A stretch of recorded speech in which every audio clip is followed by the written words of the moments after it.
Tungsten putty is one of those essential items that could be found in just about every carp angler's tackle box. Its primary uses for balancing pop-ups, pinning down hook links and main lines. It's a really versatile product. Now, there's already quite a few on the market, but this new one from ESP is brilliant stuff. It ticks all the boxes and has all the correct properties you'd want from a decent putty. Now, this putty took a bit of getting right. It's been in development for the best part of a couple of years. And during that period, we rejected quite a few batches which weren't quite right. They're either too dry and lacked adhesion, some were too soft. We even had some that had a little bit of a chemical taint to them. And we ended up changing the polymer that's mixed with the tungsten powder to create what we think is the perfect putty. Now, first thing you notice actually when you get it out of the tub is it's completely odourless.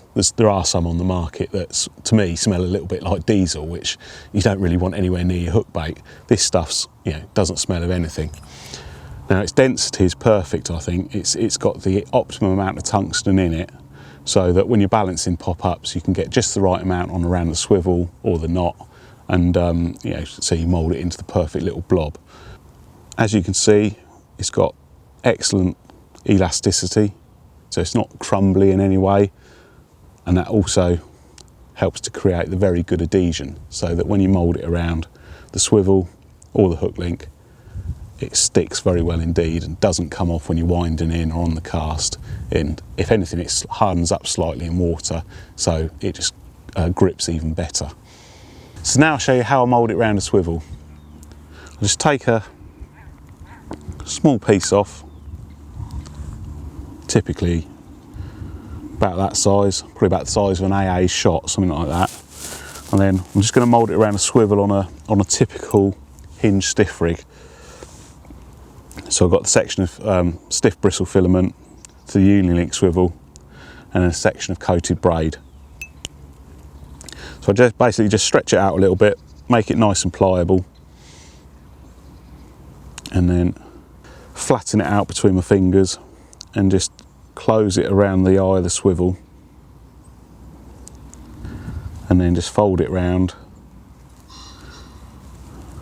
Start to mould it into a nice sort of teardrop shape, and then just roll it between my fingers.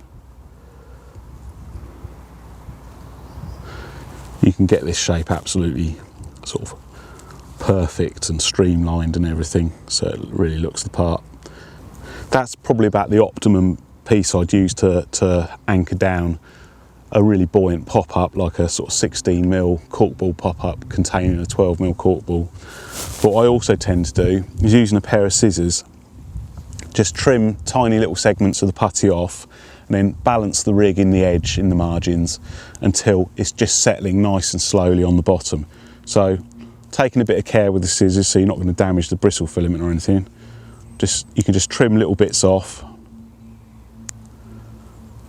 sort of around equal bits around each side of the putty, and those little bits are trimmed off. I just put them back in the pot and they can be reused, and then just mould it again until you get the nice streamlined shape.